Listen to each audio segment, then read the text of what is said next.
nouvelle façon de voyager.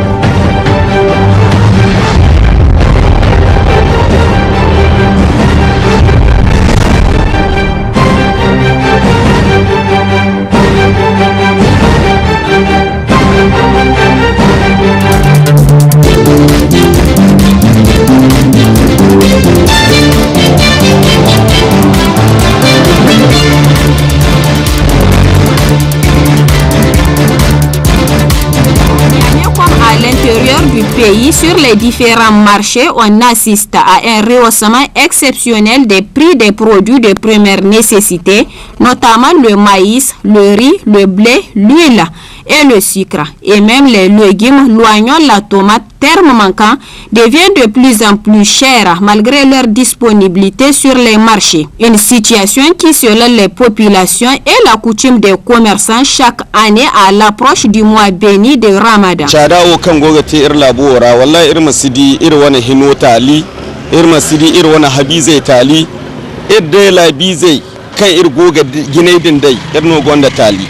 zama haikan sai ne irin gonda tali ifose sanwo haifo kaina za ina nuru tonton abu irsi hinga fatta gake be kan hayadan amankane irsi to ifo bala ufo no ka irsi illa bora wallahi haya gore ga tonton wasi banda fa yanzu daidai da sabunin ga omo kayan dala 20 an kara sun kai 25 har zuwa 30 wannan gaskiya sai Allah gaskiya ba san yanayin ba komai yasa kayan ga sun kai mugun tsada irin haka. Une situation qui laisse pas sans voix le secrétaire général des syndicats national des agents de transit. La solution, je crois qu'elle est très simple. On n'a pas besoin de chercher une solution, il n'y a qu'une seule. Et le gouvernement a l'obligation, je dis bien l'obligation, de protéger les citoyens, également de leur service quotidien. Et qu'est-ce que je veux dire par là? Vous avez, il y a deux choses qu'il faut comprendre. Si le gouvernement, toutefois, je veux dire, continue à, comment on appelle, à surtaxer les importateurs sur le cordon douanier, en même temps, dans leur local de vente, c'est-à-dire leur lieu de vente, c'est-à-dire dans leur boutique, il y a les impôts et taxes qui sont de façon considérablement haussées. Donc je crois que cela impacte de facto la cherté de la vie. C'est ça d'ailleurs causale de la cherté de la vie. Mais je crois que la solution elle est très simple, de ne pas chercher loin.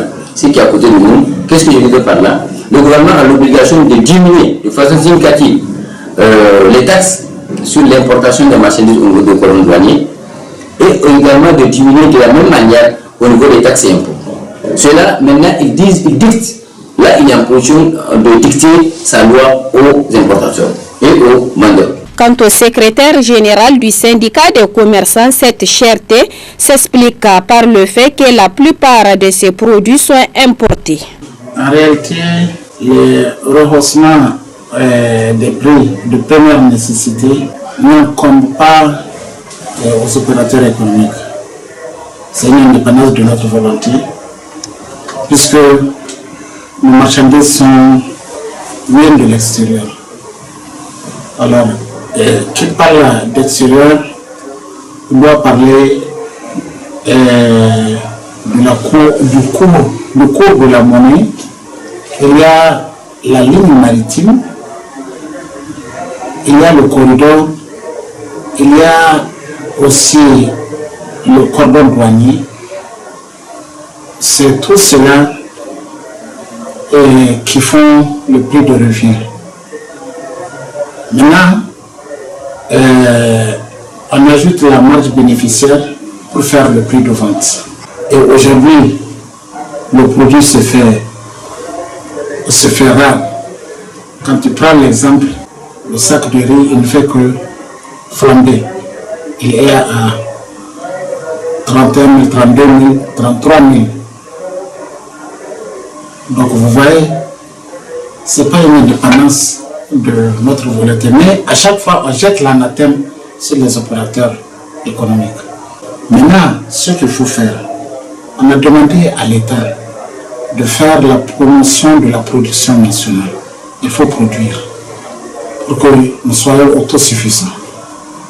En attendant, il faut faire un désormais tarifaire sur les produits de grande consommation.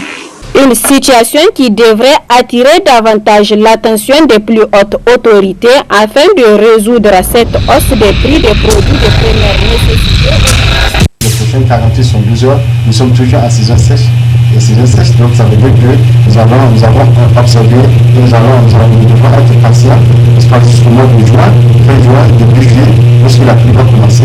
Comme ça, la poussière va cesser. Sinon, la poussière va persister jusqu'à fin juin. C'est une alternance de sel dégagé, de voitures nuageux, poussière en suspension jusqu'à fin juin, quand la pluie va commencer.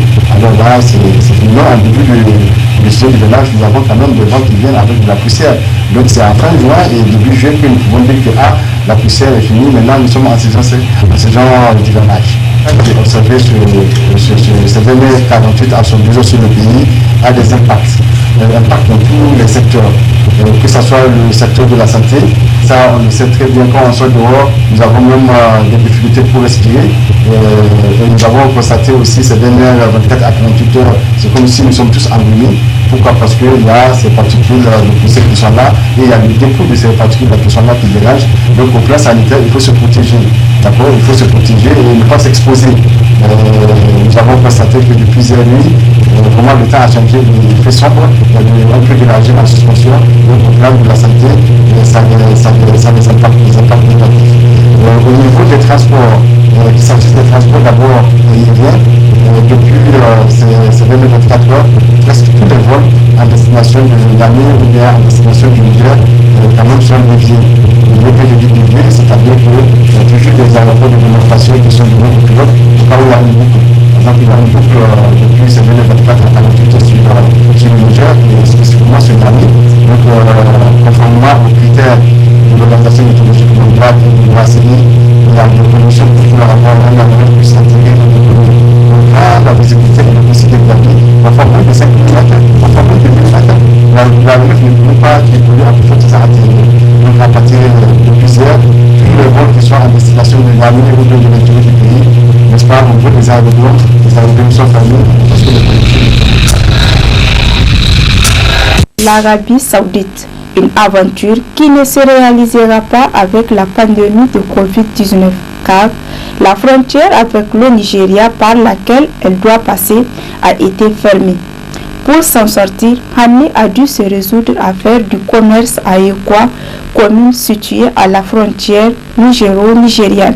Lokacin da muka yi niyyar tahiya maka daga nan garin an tattara duk kayayyaki duk mun ciccika ma balis an aje duka zigege da komi da muka je Kano kawai aka maido mu aka ce Corolla aka fasa tahiya aka fasa yin tahiya sai aka maido mu kuma muna nan yanzu muna jira muna ganin yaushe ne Corolla za ta huce ayi wannan tahiya muna nan dai muna ga sauraron su muna da kai takardun bulaguro ta fara akidri ne san su ko takardar aihuwa kartar identity ko da sai fasi ta shiga mota duka ina da abin da yasa muke so mu tahu saboda mu kwaci yancin mu da yaran mu kore talauci tunda alhalin ka tahi neman kuɗi zaka je kai zuwa hida ma neman kuɗi ne zaka ka karewa kanka in ka samu ana an tallaba ma ai duk ɗaya ne ba sai ka je ba. Rahina Maman et elle, mère de migrants refoulés du fait de la Covid-19. Conséquence, l'argent cotisé pour permettre à l'enfant d'y aller ne peut être remboursé car il n'a pu rien faire. La famille a du mal à s'en sortir. Matsala duk ta hafi su ba komai babu abinci sai mutane suka yi gangamin suka ba su kayan su suka ce ku je ku haya Allah sa kun haya kun je kun yi aiki kun samu abinci kuna aiko a diyan ku sutura da mazajen ku mu ma sai ku biya mu aka ba su aran kuɗi da suka je daga can bakin ruwa aka tsare su aka maido su suka yi ban nasu ban na jama'a har da yaro na ma da ya tafi shekara ɗaya ya sa matale hannu aka kame shi iyayen ya zo bai ya komi kuɗin da zai ɓadda hina ba wallahi magidanci ne yasa muke gama ƙanin masu ƙarfi su tafi to in baka yi gaba za a yi su kamo ka. Dans la commune de Yekwa, la pandémie de Covid-19 a beaucoup affecté la vie économique et financière car la migration est l'une des principales sources de revenus pour les populations.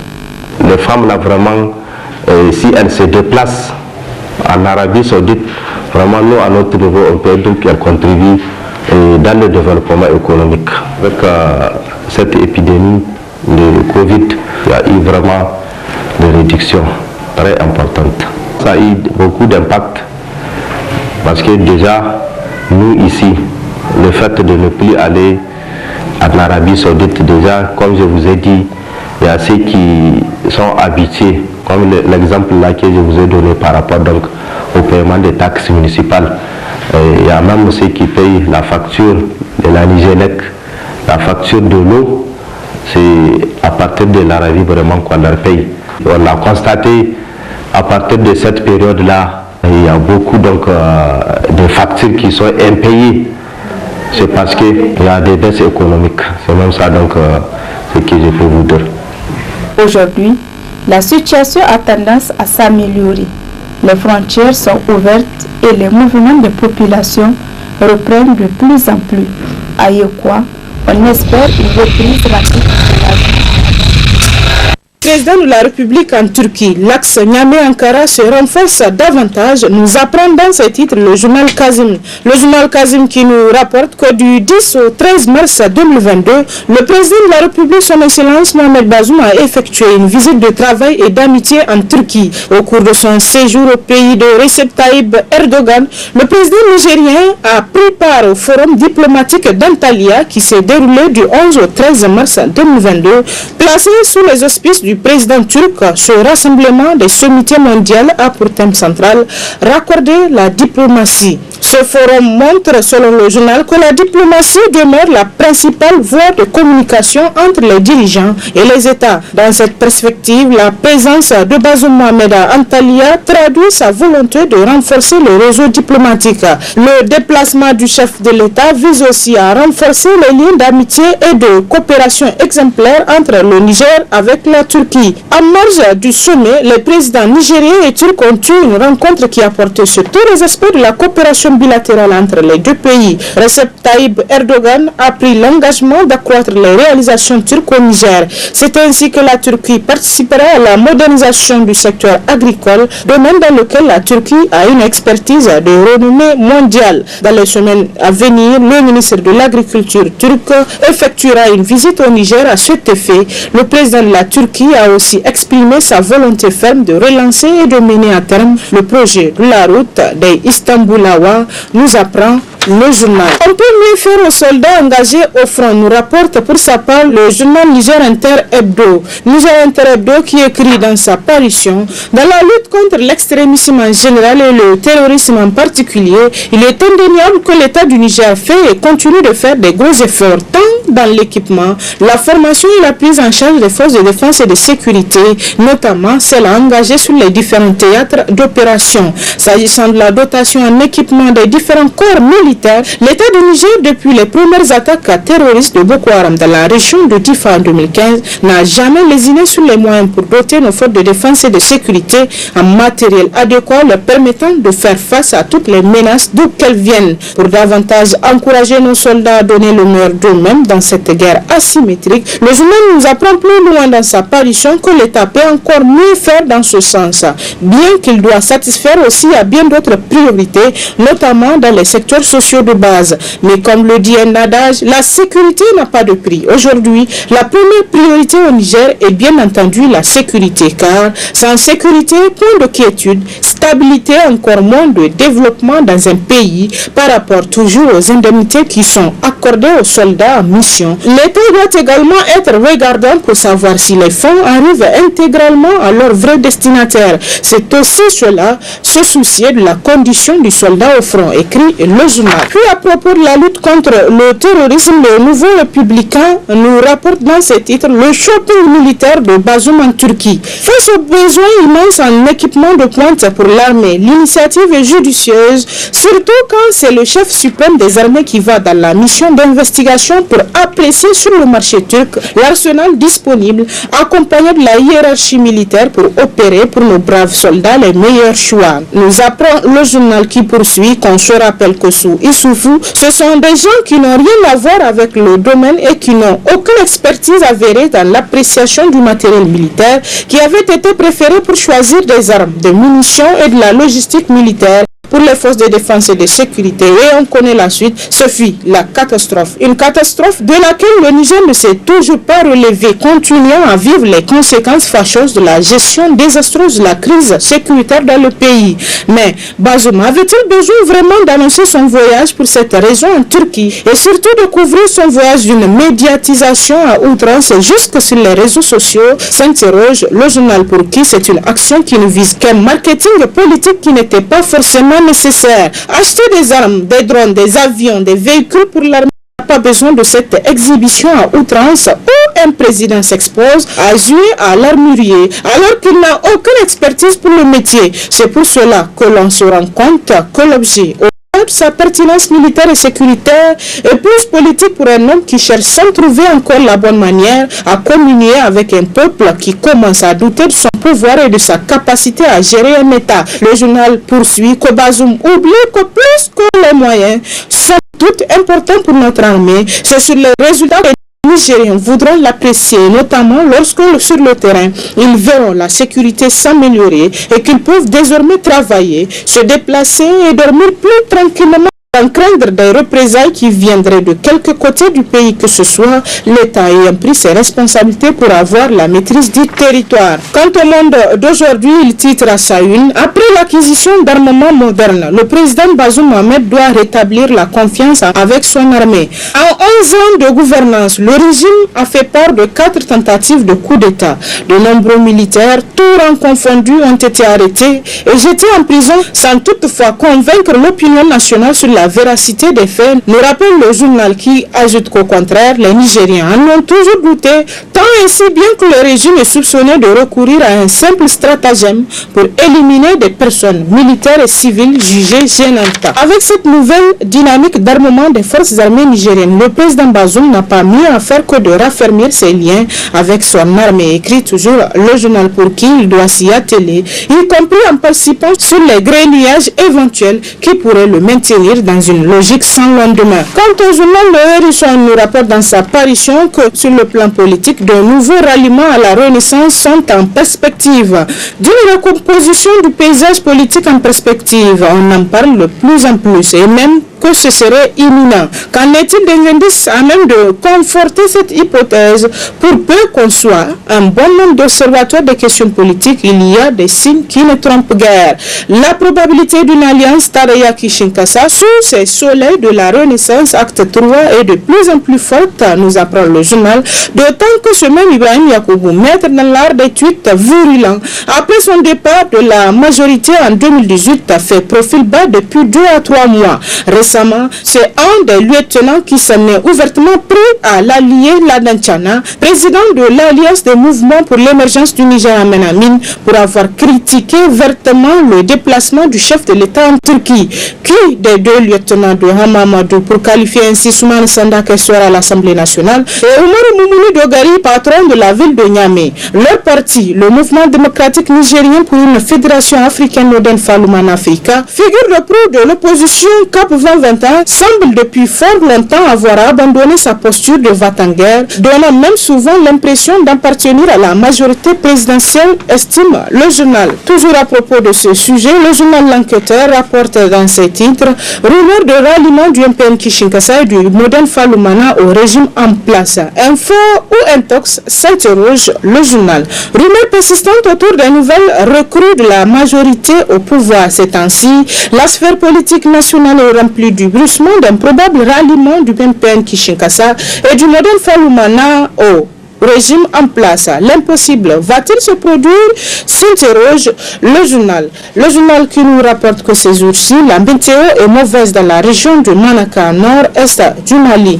Au cœur de ces contrées qui jouxtent la frontière nigérienne, l'État islamique dans le Grand Sahara croise le fer avec le mouvement pour le salut de l'Azawad, un groupe armé issu de l'ex-rébellion malienne. C'est une cruelle ironie de l'histoire. Ceux qui font la guerre aujourd'hui ont été les alliés ayant semé les graines du chaos que vit le Mali depuis une décennie maintenant. Les voilà aujourd'hui comme chiens et chats. Combien de morts, de blessés, de civils chassés de ce jeu et de boutiques brûlées les djihadistes ont-ils laissé dans les leur sillage depuis le 8 mars 2022 le long de la frontière avec le Niger, s'est interrogé un média français relativement au conflit au cours dans le nord-est du Mali.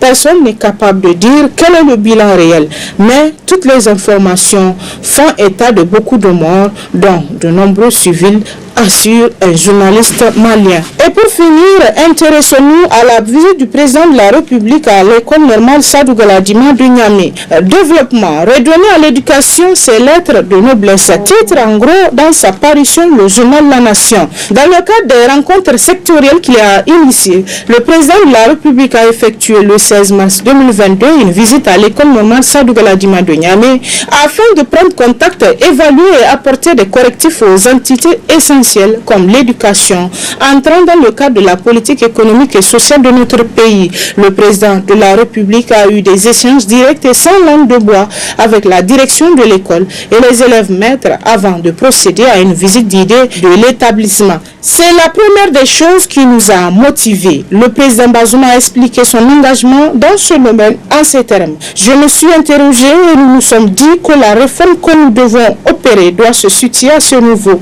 Le profil d'élèves à inscrire dans les écoles normales et la nature des disciplines à leur enseigner dans le cadre de cette formation. Dans les discussions que j'avais eues avec mon équipe technique de campagne, nous avons unanimement été d'accord que le corps de notre réforme, ce doit être les écoles normales. Il a expliqué avoir effectué ces déplacements pour que l'on comprenne l'intérêt que je porte à cette réforme. Que tous les citoyens du Niger comprennent l'intérêt que nous portons à la réforme des écoles normales de formation des maîtres. Si nous avons besoin d'avoir des ingénieurs et des cadres de tout genre et des ingénieurs en grande quantité pour que nous soyons capables de nous développer un jour, ce sera cette réforme qui nous en donnera l'occasion. Il faut que nous le sachions. Il faut que, mesdames et messieurs les encadreurs, vous sachiez l'espoir que moi j'investis dans le travail que vous êtes appelés à faire. Et c'est l'essentiel de l'actualité à travers les journaux cette semaine. Très bonne lecture et à la semaine prochaine, Inch'Allah.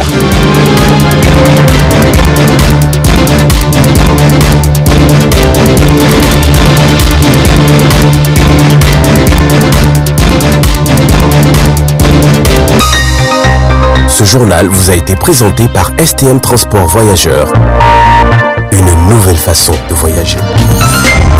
Pour vos annonces publicitaires, reportages, couvertures médiatiques, ateliers, séminaires de formation, contactez le service